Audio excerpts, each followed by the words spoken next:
On average, you'll have to wait 31 days to see an OBGYN. And if you're dealing with an infection or outbreak, you know you need care fast. That's where Wisp comes in. Connect with a U.S. licensed provider online and pick up safe, effective treatment at your local pharmacy that same day. Plus, get birth control and more delivered in all 50 states. Take control with comprehensive sexual and reproductive care, all from your phone. Wisp. That's HelloWisp.com. The waiting room can wait.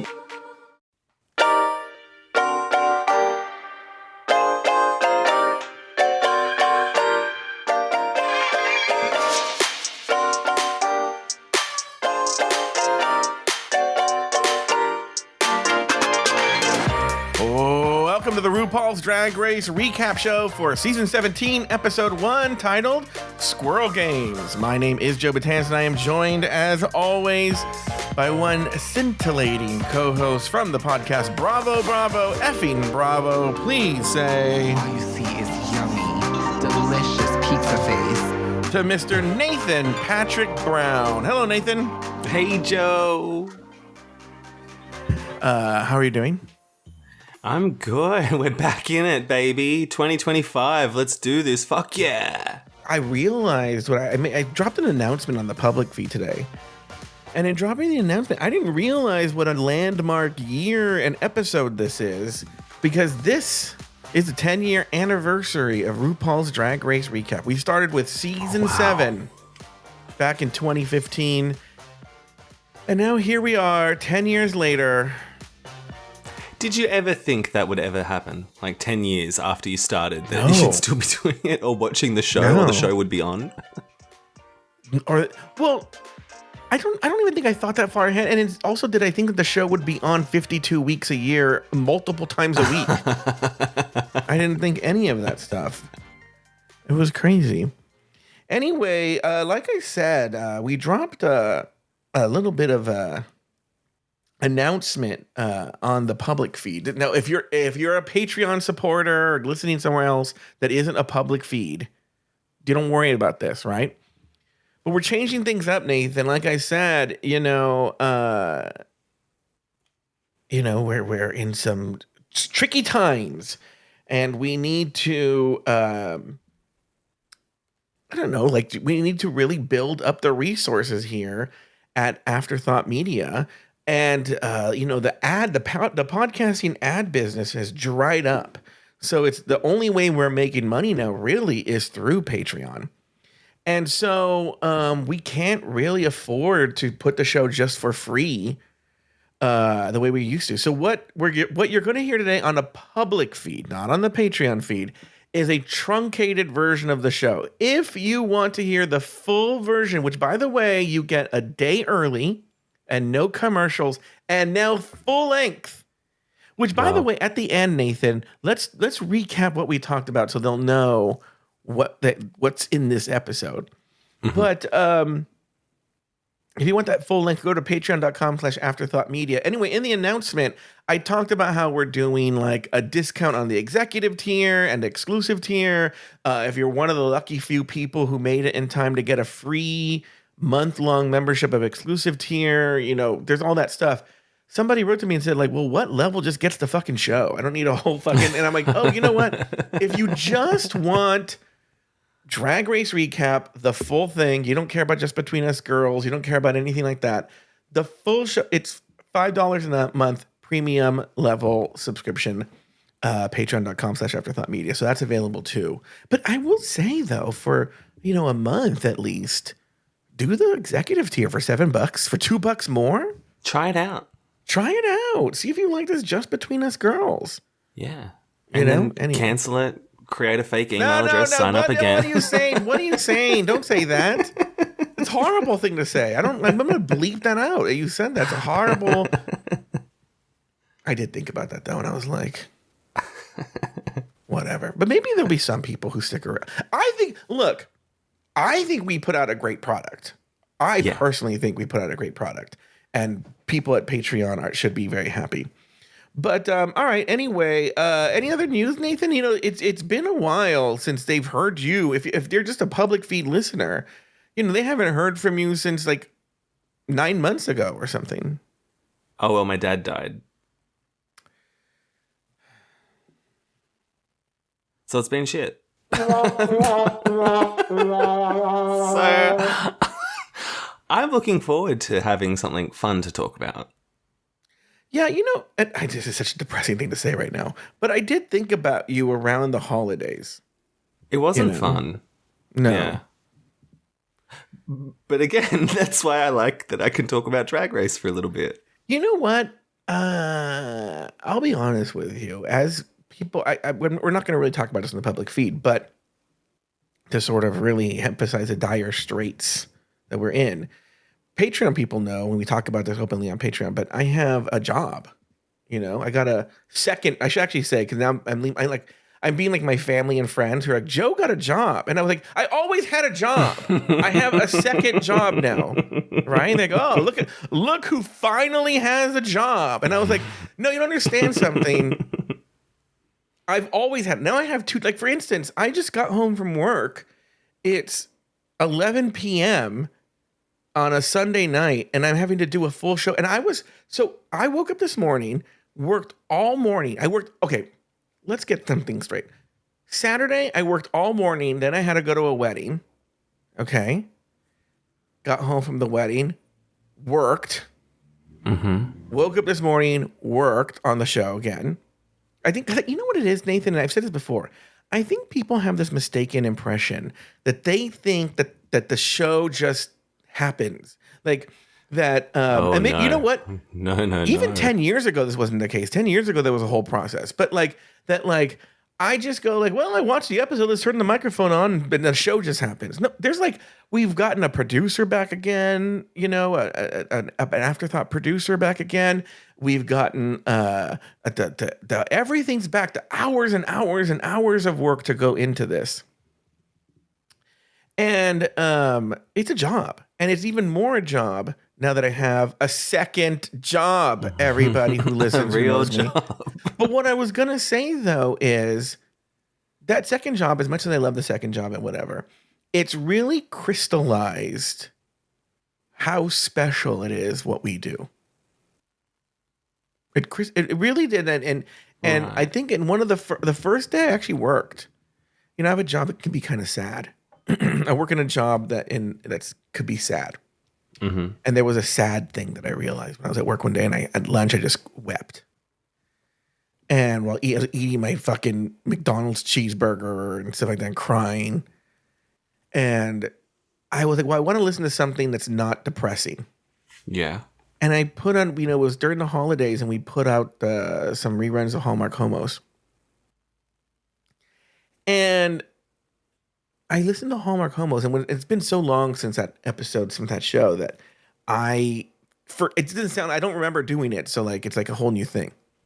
And I was like, I wasn't laughing because I can't laugh and cry. Right. But it was one of these things where I was like, it cheered me up. And I was able to listen on the other side of it. Someone wrote to me today after the announcement of the public feed. And they were essentially like, look, they were very nice, right? But the email was essentially like, fine, I'll pay. You've helped me through some tough times, right? And I was like, oh, it is something. We do help people through tough times. Change a lot of lives. Change a lot of lives. What the fuck? What the fuck did you say about Michelle? Got so fucking angry. Oh, by the way, I've been meaning to ask you. What did you think? I know how we've got 10 minutes right now. Okay. But I need to know this. What did you think of this Real Housewife and the Jersey Mikes at the airport drama? Wait, what? I don't know if I know this. You don't know about this drama? It just happened. Some Real Housewife from Real Housewives of New Jersey. Oh, Jennifer Aiden? Yes. What did she do? So I saw some story being like Jennifer Aiden in trouble at an airport, and I was like, well, what else is new? So she went to a Jersey Mike's at an airport. It was very busy because people want to eat their fucking face at the fucking goddamn airport, right? And they were already doing her order, right? But then she realized, I don't know how, I don't know really, I'm not that into the story, but somehow finds out she has to order another sandwich, right? They're already making her food. And so she says to the people behind her, like, oh, do you mind if I get another sandwich? Is that okay? Because the employees are, no, bitch, we have a fucking huge line. You've already put your order in. We're done, right? And the people were like, no, it's kind of rude.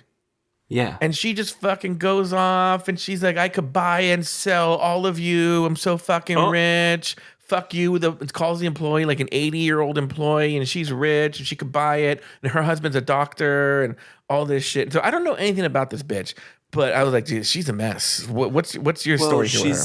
She's a monster. Oh, she's even a monster on the show.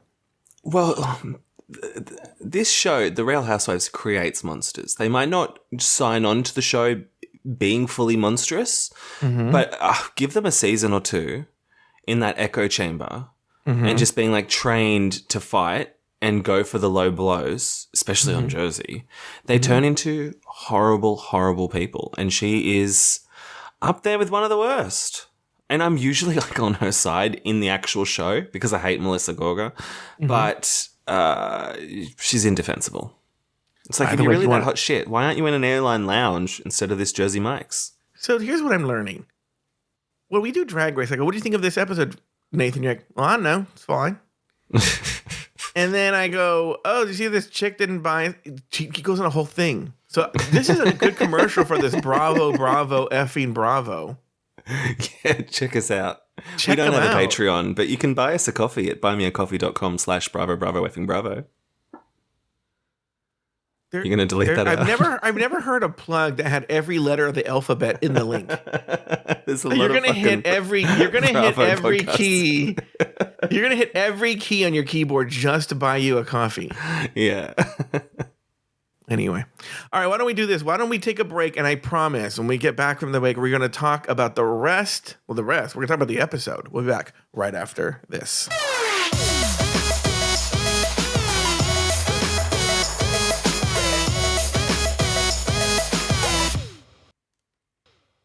If you were fixing your bra straps, fussing with wires, or battling your bra during this podcast, stop right now. You'll want to hear this. Those bra problems, those brablems you thought you had to live with, Third Love has solved them. Their bras make it easy to get what you want, whether it's ultimate cleavage, a smooth look, or stopping your shirt buttons from pulling. With over 60 sizes, including half cups you won't find anywhere else, you'll never be stuck between two sizes that don't fit. So stop settling for bad bras. Now's the time to treat yourself and get your problem solved. Save $15 on your first order with code PODCAST15 at thirdlove.com. Hi, everyone. This is Jenny Moniz from We Didn't Turn Out Okay podcast.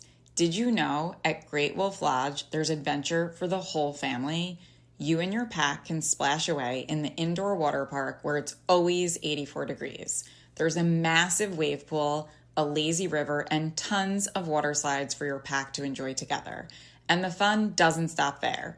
Get ready to explore and play at adventure-packed attractions from Magi Quest, a live-action game that takes place throughout the lodge to the Northern Lights Arcade. There's also a bunch of great dining options and complimentary daily events like nightly dance parties, all under one roof. And the best part, with 23 lodges across the country, you're always only a short drive away from adventure. As a parent who loves family adventures, I love when everything's in one place. It's why I can't wait to take my family to Great Wolf Lodge. So bring your pack together at a lodge near you. Book your stay today at greatwolf.com and strengthen the pack. What does every USAA member have in common? Family. We're one big family who supports the military community and their eligible families. And if you, your parent, or spouse served, you could join our family and save big on auto insurance. Visit USAA.com/join today to check your eligibility. Membership eligibility and product restrictions apply and are subject to change. USAA means United Services Automobile Association and its affiliates, San Antonio, Texas.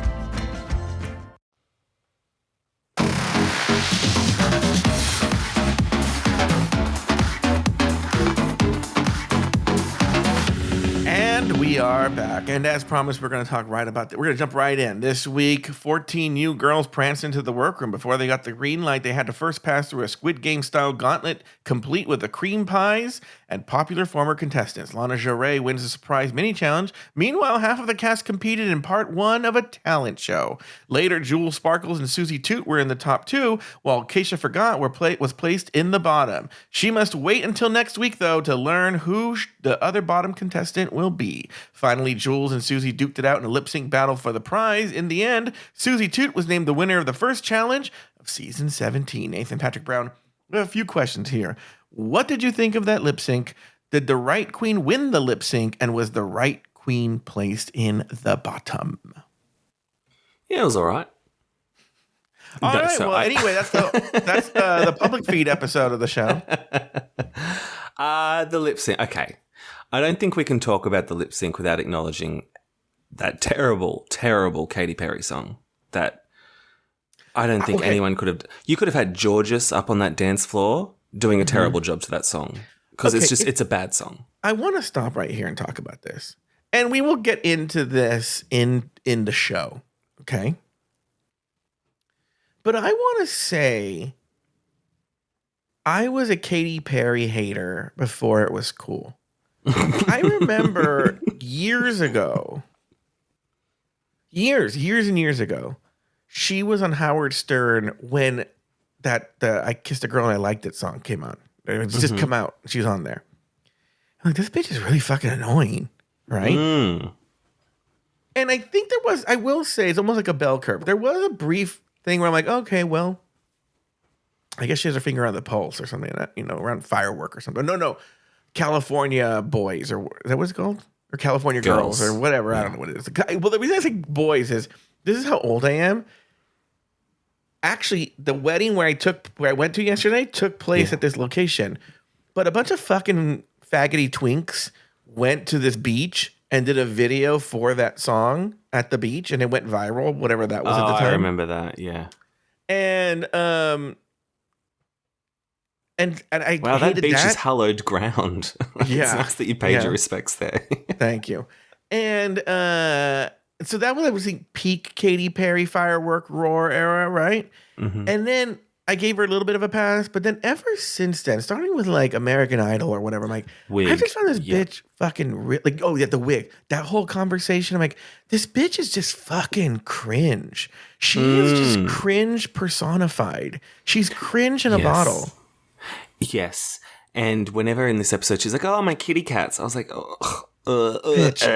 Is that the best name she can come up with? Kitty cats? And she kept saying it. Like, stop trying to make kitty cat happen. Wouldn't you say like Katie Ladies or something like that? Or my Lady Perrys? Or I don't know what he would say, right? Lady Perrys is fun. Yeah. But anyway, the point is, so I didn't like this song.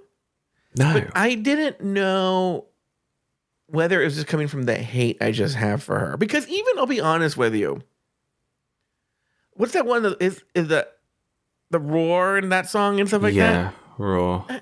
Like, I guess they're fine as if I'm in a supermarket, but they sound like they were made by AI. Mm-hmm. Mm-hmm. That's the thing. It's why I couldn't get on board with this and Juliet musical, because it's got a few Katy Perry songs, and Roar is like the big fucking 11 o'clock number. And I'm like, I'm sorry. This isn't I Dreamed a Fucking Dream. This is Roar by Katy Perry. I'm not getting on my feet for this. Well, everyone's mad at this Dr. Luke for like being abusive. Well, the person he abused the most with us with his shitty music that he made. Oh. During the height of the drama. I'm actually friends with. I shouldn't be saying this in here. Never mind. Hold on. Future Joe. Hold on. Let me write this thing. I can't even say that. Yeah, I can't even say that because I just said how the relationship is. Anyway, I have a connection to Dr. Luke. Okay. I bet you do. And I've been at a couple of parties where he's been there, and I stare at him, but not because he's famous. I'm like, he was mean to Kesha. And I don't know how I feel about that. I could be cool with it. I like Kesha. Saved a lot of lives. What'd you say about Kesha? Yeah. Okay, so the lip sync song sucked, therefore the lip sync itself wasn't that great. I thought Jules probably had it. I mean, yes, I liked 100%. That Susie was doing a tap dance. Like, yeah. I love the Broadway faggotry. Yeah. But when it comes down to it, I thought Jules was much better. So, what were your other questions? Wait, let's talk about this right now because I do have thoughts on this. So, this is in my notes, and I still hold to this, which is on paper. Here's the mistake, okay? On paper, Jewel Sparkles won that lip sync, okay? She had the look, she had the theming right, she just did it correctly. And I will say I agree with the decision to give the win to Susie Toot. Okay. Here is the fatal flaw. Here is the error, okay? Even though winning the first episode seems attractive and the 5,000 doulas seems attractive, Susie Toot should have thrown this lip sync and not won. Why? Because she has one fucking joke. Okay? And she just wasted it on. She can't do that foot tap thing anymore. It's done. Yeah. This is her barrel roll. This is her, whatever. Yeah. She's the detox with the mouth wiggle, right? Yeah, but she had tap shoes on. Do you think she would have tried that in another challenge? She wins. Oops. Do you think she'd attempt to do a tap if she wasn't wearing taps? I'm telling you, this Susie Toot has no other tricks up her sleeve. This is it. So now, when she's in trouble, she has nowhere to go. She's just done it. Yeah. And the win isn't worth it. The win was not worth it. Well, I don't know, because I ranked her lowest. Well, you know with the what? Beat the Now Queens, that I think. And so now that she's won, I'm like, wow, what do I fucking know? No, you know what? You're right. Maybe this was a good thing. Because okay, now I'm going to rethink this. I'm going past it. Because this bitch isn't going anywhere. At least she'll go home with $5,000 and say that she won the first episode. Yeah. All right. Even though she's like, I'm now the front runner. I'm like, no, you're still going home soon. Yeah, bitch. Right into the front door. Enjoy it. I'm glad you've got right one out win the door under your back belt. home. Yeah. Here's the deal. Ultimately, look, okay, I can't talk about it right now. We'll talk about her later. I'm starting to fall into this. The public feed's not paying for this. Mm. The other question, did the right queen win the lip sync? Yeah, we talked about that, right? We talked about that, yeah. Was the right queen placed in the bottom? Yeah. You know what? Probably, yes. I do think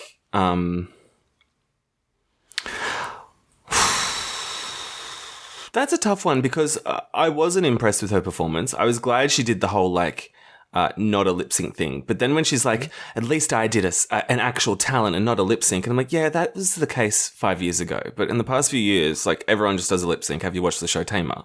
So I was a bit like, I don't know. I don't really care who was in the bottom, honestly.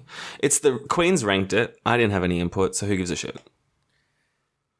You're right. They just don't like her or she doesn't have enough friends, because this Jewel Sparkle shouldn't have been there. I think there were horrible things about her, right? At least this person, what's her name? Acacia. Oh, make that funny. Acacia forgot. At least she did something different. I actually gave her big points. I didn't even listen to I don't care about the fucking song. I don't care about it. I don't care about her stupid song, right? But the fact that she went out there, she played guitar. Let me do this. Let me just talk about this one more time. Because I did a big rant about this on Rulaska Thoughts. But when I do the Rulaska Thoughts monologues and I sound all like newscast, I'm like, but no, I'm just going to have a conversation with you. Mm-hmm. I want to establish this. And I've established it before, but I'm going to establish it now in conversation. Yes, doing drag is a talent. It's a talent. It's a difficult talent. It's an accomplishment, right? And to be able to do the illusion and the makeup and the dress, and then if you actually really just imagine what it's like to have to do all those things and do it with padding and leggings and tights and heels and stuff like that, it's hard. I'm not saying it's not hard. I'm not saying it's not a talent. It is a talent, because this is a talent competition show that I've been doing for 10 years now about people who have this talent. Okay? But if they have a talent show, well, then the talent has to be not that talent because everybody. I used this example last year. I'll use it again.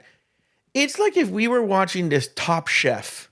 And I don't know why Top Chef would do this. Or why don't we go with Great British Baking Show?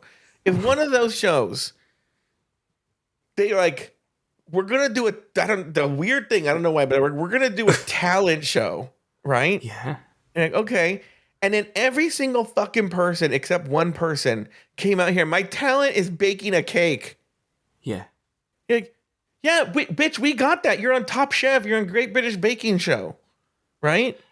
Yes. So I'm not saying these people and what they're doing isn't talented, but I'm like, we've seen this. I think you just need to not get hung up on the whole like talent word. Then call it, you know, a bitch variety show, which they sometimes do. I know. No, a variety show because there's no variety. It's the same fucking thing. But here's the thing: the queens themselves as contestants shouldn't be thinking like, "Oh, I got to show something different. I got to show talent." It's to be like, "No, you've got 30 seconds in front of RuPaul to make an impression. Focus on that. So don't do something out of the box if it's boring.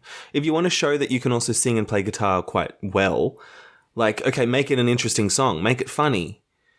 But she didn't make it funny. She didn't make it interesting. She didn't make it memorable. A third-rate Trixie, which is weird because Trixie's a third-rate Trixie. And so my question is, if you're trying to, if that's what you're putting forward as your best self in this competition, then it's not good enough. Well, I would rather someone just skate by doing like Lucky Stars with like fucking lemonade head shooting shit out of her tits like someone else has done before. I'd rather that. I agree with you. It is, to be honest with you, it's asinine to ask these people who've shown up and that this is their talent to now bring more talent.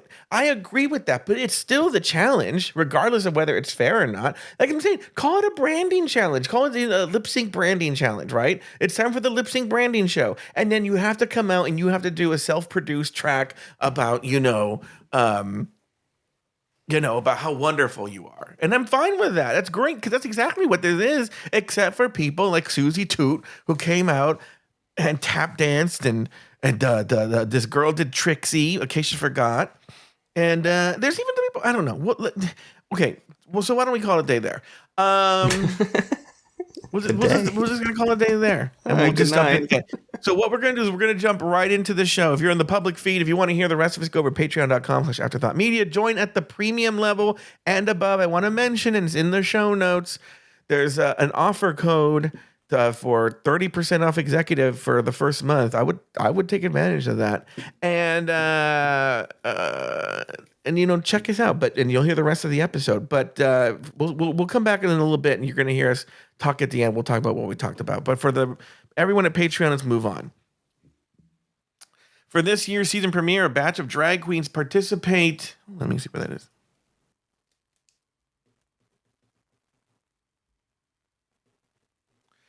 For this year's season premiere, a batch of drag queens participate in a send-up of the Netflix show Squid Game. They play Rue Light, Green Light. Former contestants like Porkchop and Trinity the Tuck are knocked out by Cream Pies. The remaining 14 girls are the contestants for the season. Let's stop right there. Let's talk about this open here. What did you think about it, Nathan? I thought it was really fun. I don't know. I liked it. I liked that it was different. It felt fresh. And I was like, oh, yay, the show's back. I loved Little Pound Cake for the red light, green light. Like, I just enjoyed the whole thing of it. And, like, the Easter eggs trying to see who you could recognize, like, in the crowd. Like, the Bianca Del Rio clown. Like, I thought it was all very fun. Yeah. What did you think? What do you, I'm very curious. Before we do here, here's the mystery. What do you think I thought? What do you think my opinion is? Let's see. You might say that it's like 3 years too late, perhaps. I don't know. Yeah, but then they have the new Squid Game season, so it's... And you know what? Did you watch Squid Games too? No, let me tell you about this Squid Game. I'm going to tell you. I'm going to tell you about it. I watched the first episode, okay? And I'm not going to give any spoilers away. I watched the first episode halfway through or something like that, at the end of that first episode. I don't know when. Somewhere in the first episode, I figured the whole fucking thing out. I go, well, that person's this and that, and I go like, and then I I went online to confirm it, and I was completely right. And I was like, well, I don't need to watch the show. I watched one episode of the show, which, by the way, I enjoyed the episode. Sure. But, they used to be the big joke for 20 years was that you would spoil The Sixth Sense as an example of a spoiler. Yeah. And it became, to me, I thought it was so obvious. Not obvious because I got fooled by The Sixth Sense, but I thought it was so well known. Like, for instance, Jekyll and Hyde would be a good example. Everybody knows Jekyll and Hyde. The guy's the same person, right? It's the premise. Yeah. Well, no, if you read the book, the book does a good job, Right. But it surprised everyone, right? Have you seen David Hasselhoff do Jekyll and Hyde on Broadway? They filmed that version. It's not great.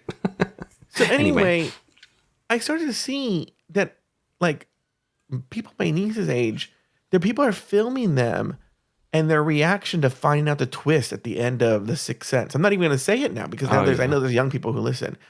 I'm like, people don't know the ending? Like, to me, it's like the most famous twist of all twists in the modern times. It's pretty famous, yeah. Yeah. My cousin was like, couldn't watch Wicked for the first few days that it was out. And she's like, I'm muting all the group chats because I don't want to be spoiled. She's seen it on Broadway. Like, she's seen it in theaters like 5 times. But she's seen it on Broadway, what? And I'm like, so what do you think is going to be spoiled? People don't like spoilers. So I don't understand it. But anyway, the thing about Squid Game 2 is it's just a rehash of Squid Game 1. It's the exact same. Yeah, and what are they going to do? Well, in my head, I would have thought, it'd be all new games. And mostly it is, except they do the same red light, green light. Yeah, well, the same guys in it. There's the same twist. The exact same twist. Wait, it's the same twist? Yeah, so it is kind of ironic with Rue doing it, well, with Drag Race doing it now with red light, green light. I'm like, yeah, well, fuck, they nailed it because Squid Game 2 is out now and it's the exact same. Anyway. But anyway, the point is, I loved it. I thought it was fantastic. I thought it was very clever. I thought it was very well done. I was very entertained. It was very funny. 10s across the board for the open. Yeah, who thought they had it in them? Is there like a renewed sense of energy and like, or maybe new writers this year? What's going on? Maybe because I guess I didn't stick around for the preview for next week, or I don't remember it. And I saw, strangely, I was at work and the ad was on. And I saw they're going to do a badonka dunk and you have to like dunk Michelle. That's great. That's fantastic. It's so clever. We've come a long way from Breast World. Like this has been pretty good. Look, here's the deal though. Here's the deal. And Dragula is the same way too. Is they sometimes will hit it out of the park for the first couple episodes.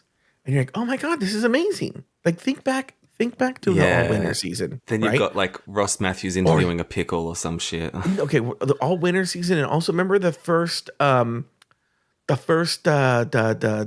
with the first International All-Stars, the one where they had like Thailand girl and I don't know who, right?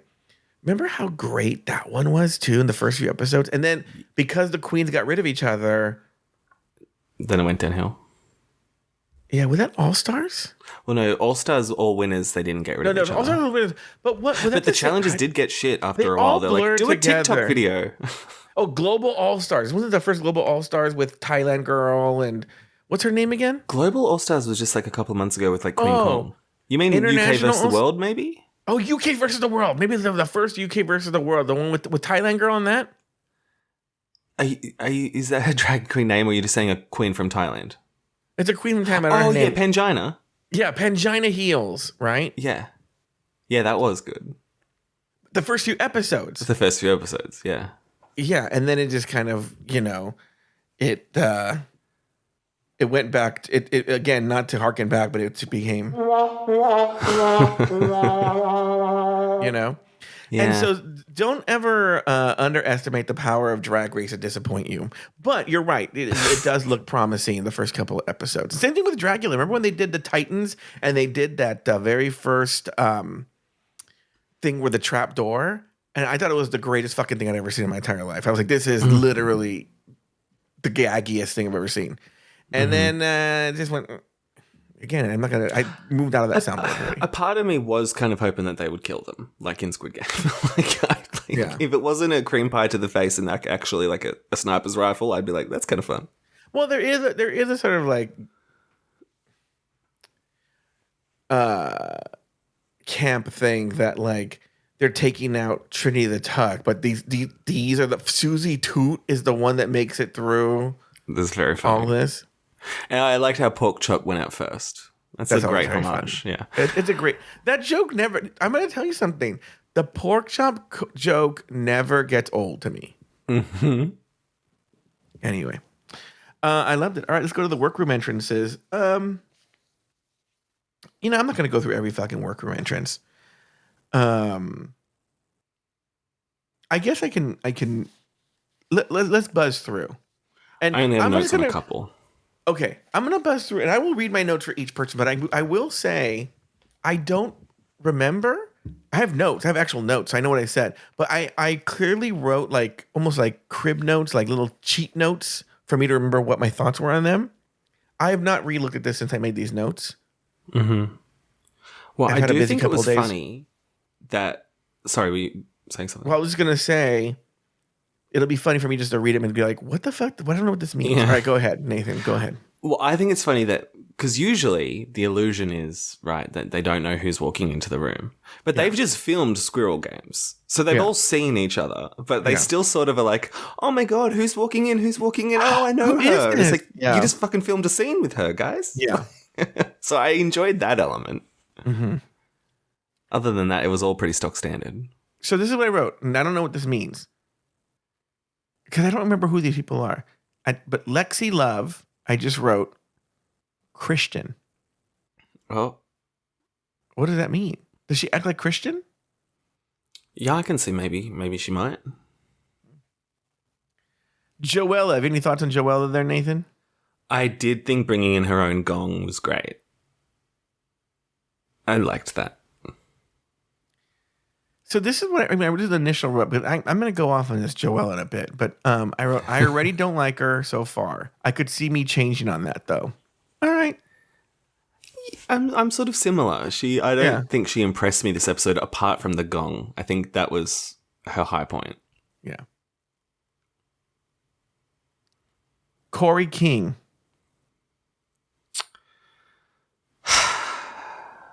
I don't remember the workroom entrance per se, but in this episode, I liked her more than I thought I would. So she said, so this is what I wrote, and I think I know what I'm talking about here. Being associated with a beloved queen doesn't mean anything. Is she the one that's like besties with Plain Jane? Yes. Yeah, bitch, that doesn't mean shit. Well, right? You know what? Plain Jane dominated like the storyline last season, but I haven't thought about it since. Well, she dominated this storyline today too, because we'll talk about this in a bit, but there was a lot of like, well, Plain Jane did this last year, so why don't we do this for our quote unquote talent show? Anyway, Corey King, remember the girl with the ice? Wasn't she like best friends with somebody like Girl with the ice Shashusha or something? Remember the one she was like, I don't know who she was friends with. Somebody from Seattle. But the person who had to put the ice cubes, in the thing, and she went home first. I don't remember her name. Yeah, no, I don't remember her either, but I would like to see her again. Yeah. Irene Dubois? Irene Dubois. Yeah. Well, isn't someone even related to Irene Dubois? Oh, fuck me. They're all related. And like, what two of them are like, oh, she's my... Well, that's the thing. One of them's like, oh, she's my drag aunt. And she draws like a family tree, like in confessional. I'm like, I don't need that to understand we know what aunts and nieces. That's pretty easy. If you're like, she's my sixth drag cousin twice removed, I need to see a diagram, right? Give me a visual. But I didn't need that. And I kind of think... I think there's a conspiracy amongst Drag Race alumni just wanting to get their friends on the show and just saying, look, I'll give you a leg up on your audition tape. Just say you're my sister. Say you're my daughter. You may not actually be my drag daughter, but just say it, and it might help your chances getting on the show. Look, here's the deal. And I really don't know anything about this world or anything like that, right? But there's sometimes, not all the time, but sometimes, and in the case of Trinity the Tuck, it seems to be, that I think Trinity the Tuck either is fucking her own drag children or wants to fuck them. Yeah. Thank you. Oh, that's okay. That's all I wanted to say. Lydia B. Collins, I wrote, wait, who is this? David Lynch influence? I'll wait and see. Seems like just something to say. Not even super convinced on John Waters. Oh, yeah. Because she's like, I'm just super in my drag. You can see Tim Burton, David Lynch, and John Waters. And I was like, okay. John Waters, I guess I don't see it in your drag right now. I saw Tim Burton because it looked like a fucking Nightmare Before Christmas just walked off the screen. Yeah. Maybe we'll see something with the John Waters. I just want to see, but here's the deal. The reason I don't think it doesn't seem like it would make sense is Tim Burton has a distinct look. And I'll give it her this, right? She had it. This is for Lydia B. Collins, right? On her entrance room look. Okay. And his look is very stylized, very precise. To recreate that, there's an art. But John Waters, his whole thing is just how fucking trashy and gross and disgusting and just not good you are, to the point that it's camp. Mm-hmm. So you're a mess. Okay. Like literally, if John Waters, and I hope this person doesn't get offended, but if John Waters ever met Lori Roggenkamp, I think he would like, oh my God, I've been re-inspired, right? Who would be offended there, John Waters or Lori? I don't want to say. But it's John Waters. And then David Lynch, and I'm a fan of David Lynch, but what does that mean? David Lynch's movies, as weird as they are in terms of looks, with the exception of like Eraserhead, are pretty grounded in reality. The movies aren't, but the people aren't. They don't have a look. You go, then the film style has a look, but I wouldn't say there's anybody except for again Eraserhead, or unless you're going to do the Elephant Man. There's nobody in a David Lynch film that you're like, oh, she's hearkening back to Mulholland Drive. What? Thank you. Especially because her big thing is just that the B stands for butthole. Like, I don't think she's... Is that really her thing? Or is that... I thought that was a RuPaul. I don't know what it is. I thought she said it like six times this episode, so I'm like, she's trying to make it something. And I'm like, is that the kookiness that she's bringing? Like, the B is a butthole. Arietti. No thoughts. I wrote, I'm very conceptual. What's the concept? Oh, people say Seattle now like it's great. Not the Irene name drop. All right. Look at this. Arietti goes on there and she's like, I'm related to Irene Dubois. Who's bragging about that? The most famous drag queen out of Seattle, Irene Dubois. Yeah. But now there's a thing now where people are like, I'm from Seattle. Look, okay, Jinx, Bendela. They're great. They're from Seattle. There's other great ones too. I don't remember their names. You know, they all looked. It's all a skinny white blonde girl, right? What's so great about Seattle? Well, she says it's a fun and flirty city. Apparently, nothing good comes out of Seattle. Yeah, I fucking said it. Yeah, including Starbucks. The coffee's shit. Jules Sparkles. Oh, I just looked at my note. Mm-hmm. Oh my God. Okay. This is going to be the world's longest episode. This verkackte thing, that whole thing, right?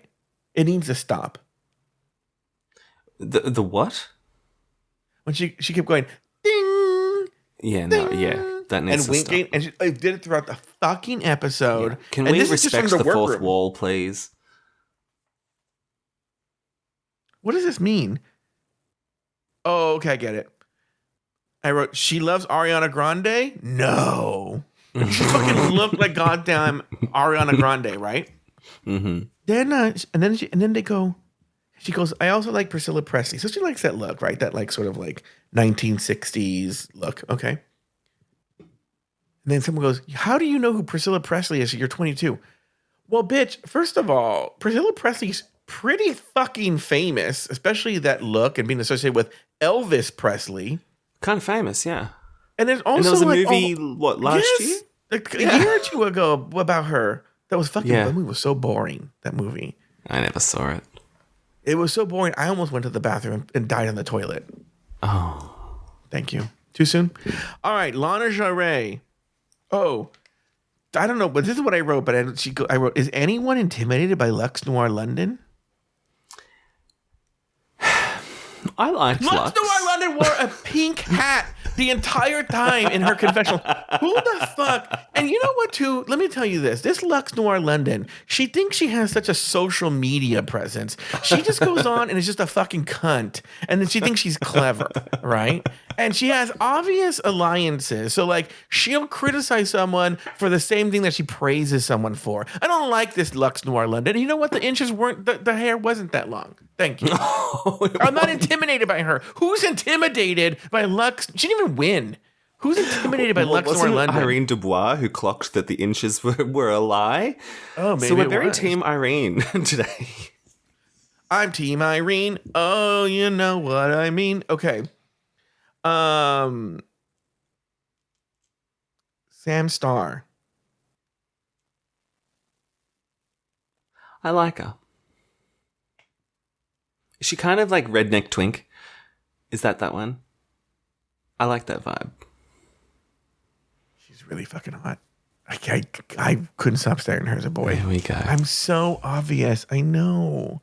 She kind of looked a bit like Sugar and Spice. They're hot too. They're annoying as fuck. But she hasn't been annoying. I'll give her that so far. No, not yet. No. Give her time. Yeah. Speaking of, Anya Nerve. She got on my nerves. Yeah. I don't know why, Mm-hmm. but I don't like her. Susie Toot. That mug is so horrendable. Every time she popped up, I was like, ah. And like, she's consistent with looking terrible. Like when they were like, oh, is that your mug? She's like, yep, that's the regular old rootin' tootin' Susie Toot look. And it's like, maybe it shouldn't be. And I really appreciated Michelle acknowledging how disgusting it was. She's giving, and I don't know why no one clocked this. She's giving Jerry Blank from Strangers, from Strangers with Candy? Yeah, right? That's the name of the show, right? Yeah.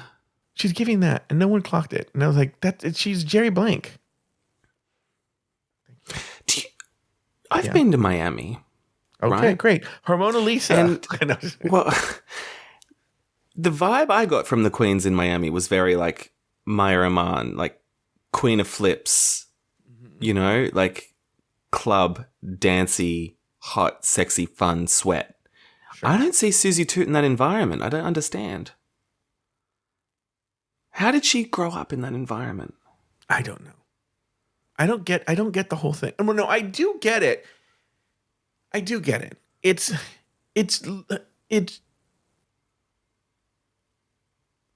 I hate saying this because we've only seen her for one episode, but it appears to me so far like a low rent Tammy Brown. Okay. All right, Hormona Lisa. I'm kind of rooting for Hormona now. Just because of the way they were talking about how Rue handpicked her, blah, blah, blah. Yeah. Like, I wasn't impressed with her at Meet the Queens. You're mad at her? No. They were mad at her. Like, yeah, and that makes me like her. Yeah. It's the underdog thing. RuPaul picked him. Like, well, in theory, RuPaul picked all of you. Right? Yeah. Yeah. Do you think Rue actually, like, you know how in the video he's like, well, this was your audition, honey. Do you think he actually, like, did go back and look at the audition tape and just did a quick vet? Or got his team to? No, I think RuPaul knows how to manipulate the audience, knows that would go viral, and I'll put her on the show. It worked, because now I'm like, I want to see how this pans out. Is she ready? Is she on their level? I think she might be. I'll tell you what, even if she's not, from what I've seen so far, she's not too far off. She's not the one from season 5 that rigged the popular vote contest. Penny Trash. Yeah. Corey King. We already did Oh, her. no, Corey King. We already did her. I don't know why I have her. Crystal Envy. Crystal, was she not on like a different show? Is there another Crystal? That name sounds familiar, right? Was she not on UK or something? I don't know. Yeah, there's something up. Anyway, there's something about her. I just don't like Jersey girls. I don't like Jersey girls. Acacia Forgot.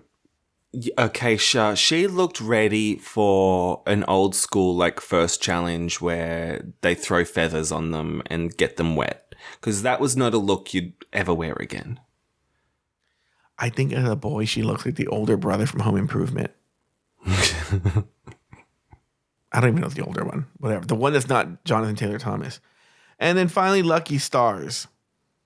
I like Lucky Stars. Me too. I actually love this look. I'm still getting Nina Bonita Brown, though. So there you go. All right.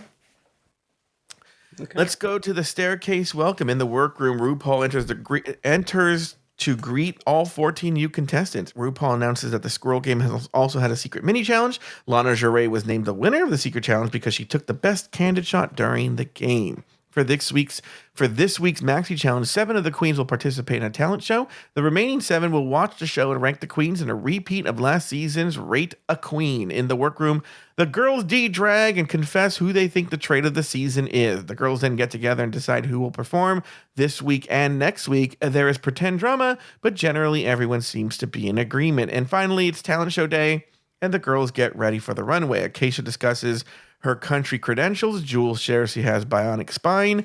Lucky's family lost everything when her stepdad lost his hand in a fireworks accident. And later, Katy, speaking of fireworks, later Katy Perry walks. Isn't that funny? She walks into fireworks. And then here comes Katy Perry walks into everyone's surprise. To even further surprise, Katy Perry already knows contestant Joella, and they have a full-on conversation. When Katy Perry leaves, Joella bursts into tears for reasons that still aren't entirely clear. All right, let's take this piece by piece. Talk about that staircase welcome when RuPaul came down and said hello to everybody. Any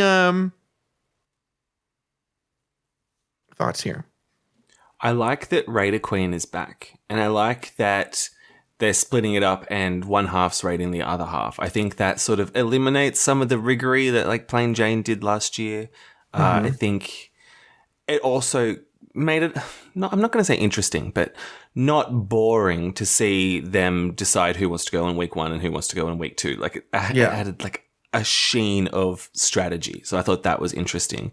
And I'm also glad that there will be an elimination and it's not just like just for the win and everyone gets through. So I thought that was, a nice change. What did you think?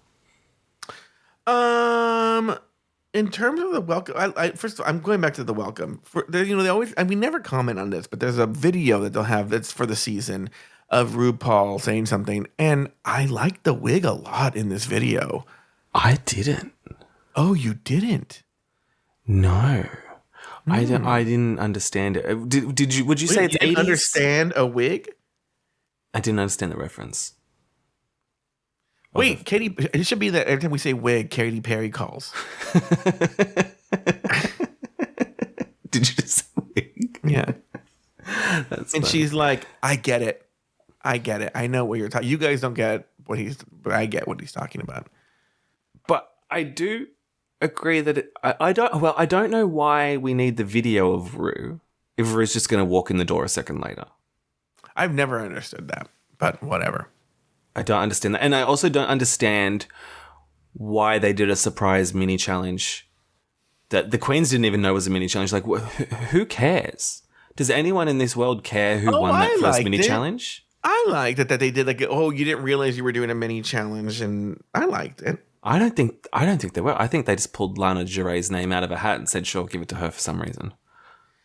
And then they say Katy Perry's a guest judge, and they act like it's the greatest thing they've heard in her life. And I wrote here, and this is an honest question, Nathan, and maybe we don't have our finger on the pulse, but do gays really still love Katy Perry like this? No. I think it seemed really fake. I think they actively dislike her. And you know what? I think Joella was secretly walking back her Katy Perry love, because when she said, oh, I used to go by Joella Perry, and I'm like, well, then why did you sign up for internationally broadcasted television show and drop the name. I think she's a bit over Katy Perry, but now she's like, oh, fuck, Katy Perry's the guest. I got to pretend and buck up. We're going to come back to this because maybe I missed something here, but let's go to the workroom. Oh, I was wrong here. I wrote, they're discussing their talent show, and so far it seems promising because they were saying, like, you know, Susie 2 was like, I'm going to tap dance, and Acacia was like, I'm going to play the guitar and sing. I'm like, oh, it's going to be different. I wrote, Arietti is on my last damn nerve already. What the fuck does that mean? I got to be more specific with my notes. Yes. I don't know what you're referring to. Oh, so there's a part later where they're like, oh, this person is so fucking hot. And I know I have my types and everything, but I swear to God, I know this is a visual thing, so no one will know what I'm talking about. They'd be like, oh, wall-to-wall carpet. I don't know, that's a drag queen for me. Wall-to-wall carpet's really, really hot. And then they show a picture of him as a boy, and he's like, like, look, I know everybody has their types, you know, but that person is, to me, objectively not attractive. and by the way, and I think Robert and I have said this before. By the way, Rulaska Thought's coming back this season. We're okay. We're done with the like lifting the fake opera glasses and saying I can't wait to see how this turns out. We're done. It's a done. We are? Okay. I've called it.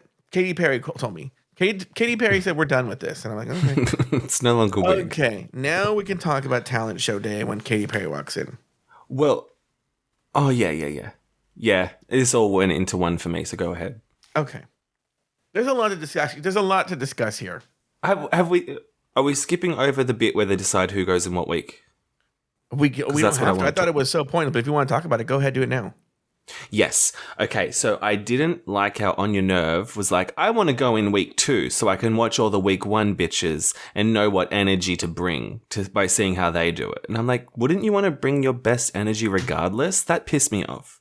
Well, okay. It's so stupid. You're not going to change. It's already set in stone what you're going to do and how you're going to do it. Exactly. You know? You're like, oh, I want to see what they're going to do. See what I got to. No, it's done. It's done. And then I liked how Hormona, she knew that she wanted to be on Corey's week so that Corey couldn't rank against her and be ranking her. And I was like, that's smart. I don't know if other people are playing on that level, Hormona. Yeah. That was your audition tape. Yeah. And she knew that. That's why she did it. Yeah. Okay. So that's all. She goes, this is the guy that crowned Walla Walla Bing Bong from Drag Race Down Under. What was her name again? Walla. Who won Drag Race Down Under this last season? Lazy Susan. Lazy Susan. Okay. Have you said everything you did want to say before talent show day? Yes. All right. Why on God's green earth are you already dropping that you have a bionic brand new spine? You save that shit. Save that shit. As soon as Akasha was talking about her backstory just being like her grandparents taught her country music or some bullshit. And then we like immediately pivot to like fireworks, hand falling off, and also getting a whole new spine. I was like, oh, Akasha's gone. Because that story does not compare to those two like amazing stories. What did you just call her? What the fuck did she just say about drag? Okay, this is like the Courtney-ack thing, where Americans, they don't want the way they say her name, the joke is gone. Right? Could say Courtney-ack's name? Courtney-act. Yeah. So it sounds like you're saying caught in the act, right? And so is Akasha meant to be Incatia? Yeah, Acacia. It's Acacia Forgot. It's a dumb name. Yeah, well. Not everyone can be lingerie. It means lingerie. Okay, I have a couple of things I need to get off my chest here. And let me get this one more thing before I go to the big thing. There is a lot of, and you kind of addressed this, Nepo baby in terms of drag relation in this season. Somebody's drag daughter, granddaughter, aunt, uncle, stepdaughter, everything. And it's just like, well, it seems almost like casting is getting lazy. It's just like, oh, just tell me who you want to be on this show. I don't want to do work, right? And so anyway, let me get into this. And I'm gonna speak directly to my Latino cohorts here. And I'm gonna say something that, thank God this is not on a public feed. Because I'm gonna say something that's, I think, gonna piss off some people. I might lose the same number of Patreon supporters that I gain. Oh, I can't wait. But the Mexicans need to chill out with the fucking fireworks. Okay? I'm unsubscribing. Before we even get into the dude blowing his hand off. These fucking Mexicans, and I'm one of them, and I have relatives who do this. And I don't think you understand this, Nathan, because you just don't. You just really don't. Well, fireworks are like illegal to buy here, so... Oh, they are completely illegal. Well, the ones that the Mexicans, the one this guy blew his hands off with, in many parts are illegal, but there's some parts where they are, but the fireworks that are legal are like little baby fireworks, right? So these Mexicans go to fucking TJ and buy essentially like Al-Qaeda style rogue explosions, okay? Okay. And here's the deal, Nathan. This shit ain't cheap. Might even be a little, and so these people who work for the minimum wage or probably less for minimum wage, they're working, and the Mexicans, I'll give them this, they're hardworking people. We are, I'll even say we are a hardworking people. We are the spine, the bionic spine of this country. But the reason we're always poor and we don't build wealth is because a lot of us will then drive on the weekend to fucking TJ and spend our entire paycheck that we worked hard-earned money for to buy fucking fireworks, right? And then go home with the fucking fireworks and blow shit up in their neighborhood. I'm not even joking. You drive to East LA on the 4th of July or New Year's Eve or the Dodgers win. It is like fucking Beirut in 1982. It's the Hurt Locker. Yeah. It's just insane. Okay. And you're right. It's the Hurt Locker, right? So now that we've established this, and the Mexicans, if you want to grow, if you want our people to grow economically, you just need to stop with that and renting bouncy houses every weekend, okay? 1. 2, Nathan, because they are illegal in many places, and even when they are legal, they come with this caveat. Around the 4th of July or anytime there's going to be fireworks, to the point that it's annoying, you cannot get away from public service announcements, posters, propaganda, everything, commercials, radio, podcasts, everything saying, fireworks are dangerous. You will lose your hand. Don't do this. Leave it to the professionals. Mm-hmm. Okay? You can't get away from this. This is not something that you don't, oh, what just happened, right? This is something every year people are blowing their fucking goddamn hands off, right? Right. Whereas I was shocked. I was like, oh my God, he lost his fucking hand? Yeah, and that's the thing. Lucky Star's stepdad probably was picking, now he can't pick strawberries anymore. So that's why the family went broke, because he works with his hands. These people, these blue collar people. You know what? He's going to be all right. I don't get it. Because his left hand was exploded. Oh, I get it. All right. So the point is, and I know this is sad because they did it with the sad music and everything like that, right? No, I don't feel sorry for him. I'm like, good. I wish he would have blown off both hands. Oh, right? What about a leg? Because now here's the deal too. It's not just hands that are being blown off. Little children are dying. Houses catch on fire. Like horrible, horrible things happen because of these fucking fireworks. And you're talking to someone, by the way, who was born on the 4th of July. So yeah. I have an authority to speak on this. I don't feel sorry for this dad. Don't feel sorry for what, because you know what? It sucks for his family, but it's his fucking fault. If you know that your entire family's well-being Financial well-being depends on you. You're the breadwinner.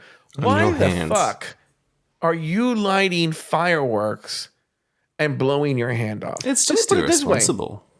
Let me put it this way, and I'm being serious here when I say this. Imagine it was the same story, but the Lucky Stars is like, I don't, my soundboard has changed, so I don't have the sad music I can play right now. But I'll use this confessional music right here.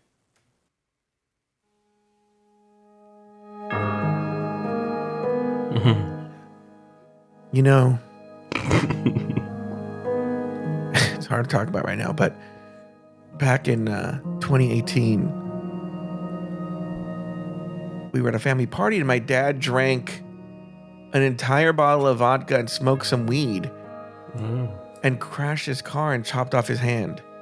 And now we could make money. I would be like, yeah, he shouldn't be driving fucking drunk. And everybody knows this. It's against the law. It's against the law and it's dangerous. I hate Lucky Stars as stepdad. You're right. So I think if I were to lose a hand, I could go to work the next day because I don't do much with these hands. I know you. If you were to lose your entire fucking hand and then you were on the next episode of The Best of Today, we would be like, Nathan, what's happening with you? Oh, nothing much. Let me see here. Like, took Chino for a walk. And you're like, okay. Can you show? There's something going on, Nathan. There's something weird going on. Oh, yeah. What is it? What? Can you lift up your left hand? Wait, where's your hand? Oh, yeah. I lost it. And I go, oh, really? How? It seems like an interesting story. Not much. Just got run over by a train, so I fell asleep. You got me. All right. See me with them hands. Let's talk about this Katy Perry visit. Okay. Do you really think she recognized Joella? Yes. That's sad. Like, do you think Taylor Swift or Lady Gaga, do you think they're recognizing like their biggest fans? Wait. Okay, so you're answering a question for me. I told this to Jay Ellis yesterday. Now, again, I just the way my time works now, I don't get to watch the episode twice anymore. So maybe I was taking notes or something. I feel like they never explained how she knew Joella. Well, no, they just showed a photo of Joella standing next to Katy Perry at like a meet and greet or like after a show or something. And so I think the implication is that she's like on the fan forums for the fucking kitty cats. And like Joella's just the biggest fan. And Katy has this relationship with her somehow. I want to talk about this because you're filling in these holes, and I'm not even saying you're wrong. I'm not saying you're wrong. You could be 100% right. Okay. But I felt like there was no moment in the show that I noticed where, like, if let's say I was on Drag Race and Katy Perry walked in and was like, oh, hi, Joella. I was going to tell this story. This is a true story. So I went to a movie in Los Angeles with a friend of mine. And the movie was at the New Beverly Cinema, which is a small rinky-dink. Tarantino owns it, but I don't even know if he owned it then. No, he didn't. I've never been to the new Tarantino version. But this is when it was still just the random-ass New Beverly Cinema. Tiny little place. And we were in line to watch a movie. I don't remember what the movie was. Me and Pat Keene. And as we're walking in, this Kathy Griffin, maybe she's waiting for somebody. I don't know what's going on. But she's just standing at the front door. Standing there waiting as people are filing in. And as we walk by, she goes, hey, Pat. And he goes, hey, Kathy. She goes, oh, nice to see you. Good? And he goes, yeah. And then we walk in the movie theater. And he's like, okay, anybody want some Raisinets? I'm like, wait. Do you just randomly know Kathy Griffin? Oh, yeah, I know Kathy Griffin. Now, that one, even then, I was like, that was really fucking weird, right? And he's a comedian. So there's a logical reason why he would know Kathy Griffin, okay? Mm-hmm. If I was on this show And this thought did, and then they were like, imagine if you were on the Afterthought Media show, and I'm like, special guest, Tom Holland, right? Ooh, yeah. And then Tom Holland walks in and he goes, "Hi, Joe. How's it going?" I'm like, "Oh, hey, Tom." I'd be Anyway, wouldn't you be like, "Wait, Joe knows Tom Holland? floored. That's weird," you know? Yeah. And I felt no one said this.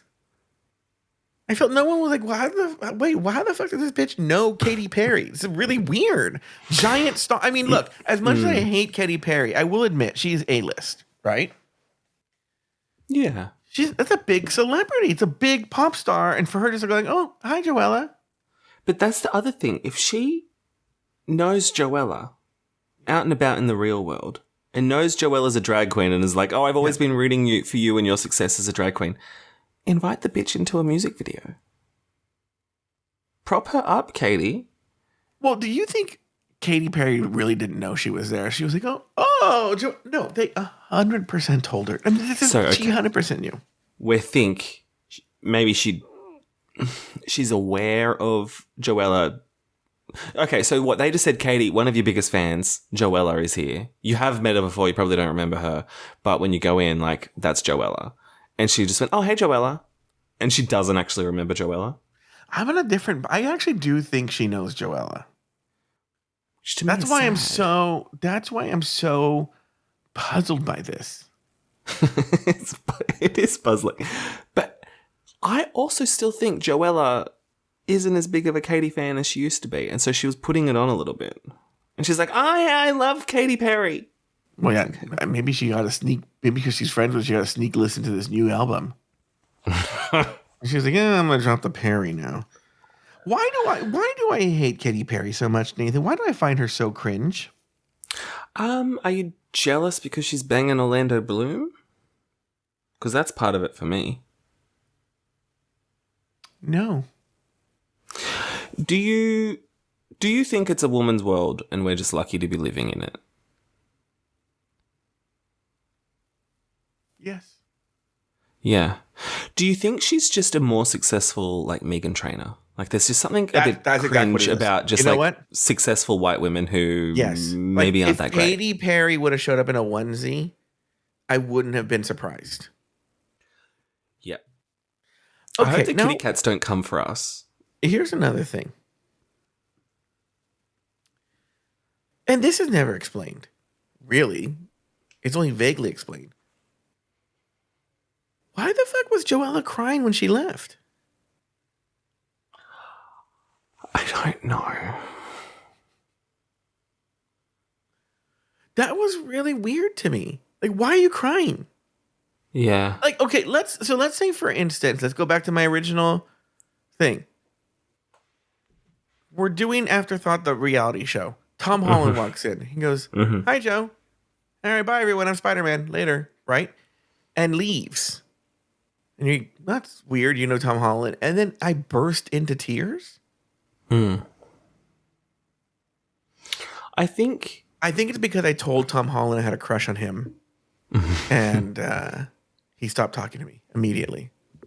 I think in Joella's case, it's probably just been a really long day. Oh, you know what? Nathan, I think you're being funny. I can't tell with you. But I think you're right. I think that's actually a legitimate thing. I think that's what it is. I think you're right. I think what it is. Yeah. All right, let's move on to this talent show. What about no. We have the looks. Sorry. The theme was mask for masked singers. I don't think that they explained it that well. I mean, look, no, we knew that it was about a mask. But I kind of think the theme was to kind of embody the idea of the masked singer kind of vibe, you know? Yeah, but only some of them got that and others were just like, "Here's a mask." Yeah. Yeah, here's just a mask. I'm not familiar with, like, a lot of American reality TV outside of Drag Race and Housewives. Yeah. Is she a judge on The Masked Singer? I thought it was American Idol. Star. Yeah, she's too big of a star for that. Yeah. So it was just, they just thought that was just a fun runway theme. It's not connected to Katy Perry. And they were like, we can't do a night of 1,000 Katies because no one would come up with anything. Yeah. Okay. Well, I thought it was a fun runway. Okay. So, per usual, and this will probably be the same thing for next week, is we only give Mr. Blackstone the bottom looks and the top looks. Well, there were only two top people. There were two top people and one bottom, and that was it. And the other 7 weren't critiqued, right? Yeah, no, they weren't. So we only have those 3. So let's go with the first one here. We're gonna start with the bottom. We're gonna start with Acacia Forgot. Here we go. I haven't heard. He said these while I was at work, so I haven't been able to listen. All right, here we go. Acacia Forgot waddled in as a tragic Frosty the Snowman, giving melted on arrival realness with a janky papier-mâché snowman head and lobster. Did he just say it with a horrible but trying to be real French accent? Yes. Sided cold buttons barely hanging on. When the mask came off, she revealed a tight white bodysuit with a black harness accents, looking like Jane Russell at L.B. Mayer's sex dungeon party. What? I got none of that. Joke. That's a joke only Susie Toot would get. Baby, I haven't experienced a snowball this gross since I made out with George Michael in a Beverly Hills Park bathroom. Okay, all right. Thank you. Yeah, that one I did get. Yes, it was poor man's Frostula. That look.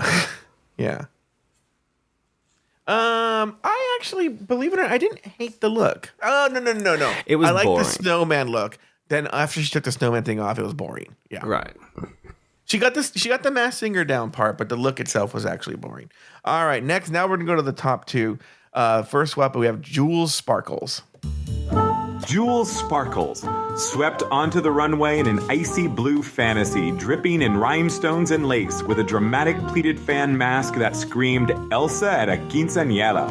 When the mask came off, she gave us full-on Ariana Grande Cinderella realness with a voluminous high pony, a sparkling corseted bodice, and a flowing tulle train. Cute, but girl, thank you. Next. Okay, all right. Just about as cringe as Katy Perry there, trying to seem relevant. Yeah. I liked the mask a lot. I think the mask looked better than what it was revealed to. You know what I mean? Well, I worry. No, I agree with you. I agree. 100%. I don't really have strong thoughts on these looks, if I'm being honest. Well, Mr. Blackstone wouldn't have done anything. He didn't for see, Lucky Stars, but she came out with the pizza face. Like, I thought that was really fun. But then she did it again with Lemonade, and I was like, oh, is this going to be every week? I did tell Robert if he had other looks that he wanted to discuss to send them my way, and I'll send them to Mr. Blackstone. Oh, great. I'll let you guys cover that then. Hopefully he asked for pizza face. Yes, and Crystal, the giant baby doll mask. I thought that was really good. Text that to me, and I'll ask Mr. Blackstone to look at those. All right, here we go. Okay. Susie Toot clinked onto the runway as a giant silver coin, serving full-on Monopoly piece couture with a face stamped on it like when Tina got mouthy with Ike. Okay, all right. I want the record to show that neither Nathan nor I think domestic violence is funny. I want to put that out there. Mr. Blackstone, I think, is from another era. When the mask dropped, she revealed a sparkly tuxedo-inspired leotard with ruffled cuffs and a powdered wig that reminded me of the time a coked-out Cheetah Rivera showed up at Siegfried's Arbor Day party. Honey, this coin flip landed somewhere between campy brilliance and loose change from River Phoenix's pocket. Oh, I don't even know what that means. is that a read? I don't know. Because she was dressed as loose change. So I kind of agree with Mr. Blackstone there. Like, I kind of think it was a little ugly, but I actually liked it. Yeah. It's hard to get past the makeup. Yeah. I actually liked the look. Actually, the thing I hated about the look the most was, again, going back to the using words to just sound smart.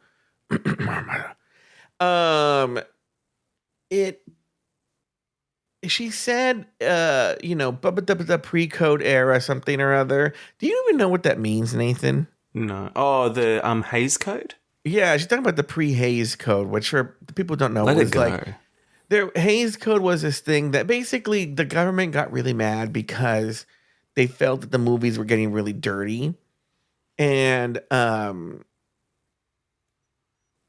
so they threatened to essentially come down on the films, right? So because the film industry didn't want the government involved, they instituted their own sort of thing called the Hays Code, right?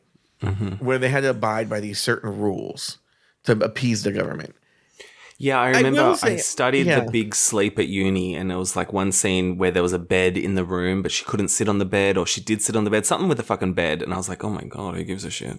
No, there are some pre-code shit if you watch them that are like, actually the Hays Code was intended to and did single-handedly kill Mae West's career. But if you watch like old Mae West films, dude, they get fucking dirty. Like, yes, they're winking or hinting and winking. You know, this joke I'm gonna make is from 50 years later, but I mean, it's still, she would have made this joke back then, where I can't remember why. I think this is from like, it's from one of her last two movies, but they bring in this tall guy and they go like, oh, this is so and so. He's 6'7", and she goes, I don't care about the 6 feet. I want to talk about the 7 inches. Right? And you're like, okay, it's very funny. If you watch them, they're very funny and they're very, very dirty. You're like, holy shit, these are dirty, right? Again, it's all through language, but it's very, very dirty, you know?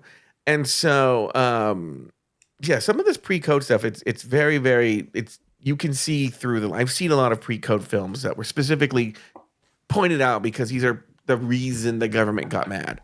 Yeah. And, but it's like, that said, Susie Toots wearing looks from the 20s, it just sounded like she wanted to say pre-code because it sounded cool, because going back to the David Lynch thing, it's like, well, apart from the looks being from that era of a pre-code era, there's nothing specifically pre-code. Does that make sense? Yeah. I think the queens do that sometimes where they bring a look and they might be able to sum up that look in 2 words, but then instead they're told, say 30. Because like on Your Nerve, she's like, oh, my mask was inspired by an artwork I made, which was made out of objects I had in like a beauty store. And I'm like, what the fuck does that mean? Doesn't make any sense. And so I think she was just rambling. And so I think a lot of them sometimes are like, yes, mama, hats down, boots, rah, rah, wig. rah. Wig. Did you say wig? Yeah. Well, I felt that. Yeah. Wig. Okay, let's move on to the talent show. Okay. We're already coming up on an hour and a half here. Is it like past midnight where you... Yeah, it's 12:11 a.m. Wow. Okay, let's talk about that talent show. Any big thoughts on the talent show? Anything that really... Well, here's the deal. We can actually zip through this because Jules Sparkles did an original lip sync that was milk themed. Oh, because La Leche or whatever. I didn't think this was special at all, if I'm being honest with you. I thought it was just what it always is. I mean, it's just that. Well, exactly. Yeah, it wasn't groundbreaking. But after watching all 7 of them, I thought, who are my top 2? And she was actually one of them just because it was fun. It was high energy. She kept it up. She did a bit of dancing. It wasn't fucking groundbreaking. It was pretty shit. But out of the 7, I thought, yeah, she's in my top 2. Barely memorable to me. Arietti, Mexican dance. Boring. So boring. Okay, here's the deal. I'm not disagreeing with you, right? It's just moving that. I feel like anyone can just learn that in 5 minutes, what she was doing. And they were like, oh, this is boring. I'm like, bitches, you're all doing something boring. Yes. But like Jules had energy and it was boring. I don't know if Arietti had energy. Lydia B. Collins. I don't know if I liked it. I liked the idea that it was this like burlesque behind a sack type thing, but it doesn't make it enjoyable. I liked it when it was a puppet, and then she got out of the puppet and I was like, oh. Yeah, that's when it was like it fell down a little. Lucky Stars, another original lip sync, and she was making lemonade. You know what? I did enjoy it because it was fun. I loved the pit crew integration with Bryce. It was very been there, done that. Mm-hmm. But it was safe for me. I'm going to tell you, I didn't like it. In fact, it made me angry. It was like she saw what Plain Jane did last year, who he was himself, I will be very kind and say, inspired by Jimbo. And she was like, I'm just going to do a Jimbo / Plain Jane thing in the end. You know? Yes. And I think, you can win with that last year, but not this year. That's safe, baby. I also was a bit let down because it seems like she had lemonade pockets in her butt cheeks, but nothing came out of the butt cheeks. I felt I got blue balls on that one. Anyway, Joella. Okay, terrible song, basic dancing, good energy. It's like, if Katy Perry is your fucking idol, that's what you're putting in front of her, I was like, it's not that good. Acacia Forgot did country live singing and guitar performance. Again, the fact that she was playing guitar and singing a country song that was very basic, to me, it shouldn't have been in the bottom. Yeah, I mean, I can see the argument that maybe Arietti could have been in the bottom.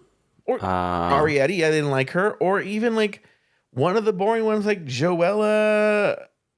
Yeah. Well, yeah, why wasn't Arietti in the bottom? Yeah, I could have easily seen that be the case. Yeah. But also Acacia's... Oh, sorry. How do I say it again? Acacia. Acacia's look on the runway was also pretty bad. So, yeah, pop her in the bottom. Who gives a fuck? Future Joe, please pull at 125. Nathan saying pop her in the bottom. Who gives a fuck? All right. Finally, Susie Toot. I love tap. I liked the idea of the tap dance. Her makeup was still ugly, but it was fun. I thought she deserved it was different. It was fun. Yeah. And it's actually, when you think of a weird talent variety show, I think tap dancing is the first thing you think of when it comes to that stuff. It was. What did you think of the Morse code joke? It's all right. But like, look, again, it's something different. It's something different. And she really got them with the 9 toes, the 9 tapping toes. They were sold from that moment. Yeah, she loved it. All right, well, now we're welcoming back the public feed. By the way, we are right now, I don't know how it'll end up, on the Patreon, but at 126, Nathan. We talked for basically we've been gone for like an hour from the public feed. Got canceled by the country of Mexico. I insulted all the Mexicans and Mexicans, and I feel like Katy Perry could have a lawsuit against me. Oh, the kitty cats are not happy. All 3 of them are not happy. Strange, a long conversation about the pre-code era of film. Yes. Was there anything else we discussed? I mean, look, he's talking about the whole episode. I feel there was another long rant in here that I'm forgetting. Sure there was. I'm sure there was. I feel there was another weird long, okay, I'm going to say this right here. I don't remember what it was. I don't know. All righty. Back on the main stage, and after the Rated Queen segment, RuPaul announces that Acacia Forgotten is in the bottom 2, but must wait until next week to find out who the other bottom queen is. Then there will be a battle to determine who stays on the show. Later, Jewel Sparkles and Susie Toot are named the top 2 queens of the week and must battle it out in a lip-sync battle for the... That's stupid. Battle it out in a lip-sync battle for the win. The song, Woman's World by Katy Perry. In the end, Susie Toot was named the winner of this week's challenge. Next week, the remaining queens will perform in the second part of Drag Queens Got Talent. Nathan Patrick Brown, any final thoughts on the episode? No, I think we did a fantastic summary. We did. I think we did too. Let me see. I did right here, Katy Perry lip-sync to her own song. Once again, you know I what hate that means. That. Very few. In fact, she might be the person of the biggest name to have done that. Usually, that is so embarrassing. For a long time, it was only RuPaul did it. No other person did it. Okay. Yeah. Then, last season, that Becky G or whatever her name is, she did it. But I was like, who the fuck is Becky G, right? Then. Now Katy Perry's done that, but this is just more proof that she's so fucking cringe. Mm-hmm. She's so cringy. Anyway, do I have any other notes I didn't say here? Yeah, also, terrible news today about the Vivienne. rest in peace to the Vivian. We're going to discuss this in detail on Rulaska Thoughts. Okay, good. But, yeah. But, horrible news. Way to bring down the show, Nathan.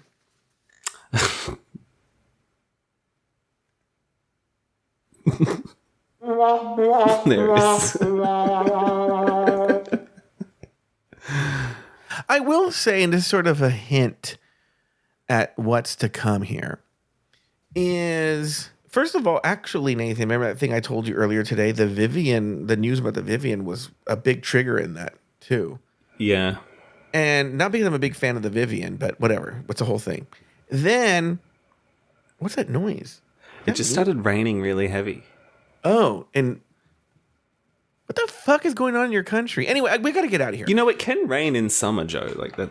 The point is this, is there were two wild responses on Twitter. One was from Lady Bunny. One was from Tyra Sanchez. Okay? Yes. And it's weird because what Lady Bunny wrote, while offensive, was drag. That was just old school drag type humor. And I think the Vivian would have found it funny. What Tyra Sanchez wrote was just fucking vile and disgusting. And we'll talk about this on Rulaska Thoughts. And by the way, for people, public feed people, you know, patreon.com/afterthoughtmedia. You'll get the full episode. We're right at 1:30. So let's get out of here. Well, that's going to do it for this week's episode of RuPaul's Drag Race Recap. Be sure to join us next week and every week as we continue to discuss, dissect, and deconstruct each brand new episode of RuPaul's Drag Race Season 17. So for Nathan Patrick Brown and myself, In Toot we trust.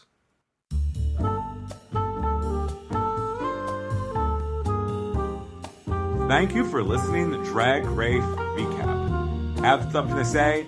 Leave us a voicemail at speakpipe.com/afterthoughtmedia. You can also email us at dragracerecap@afterthought.media.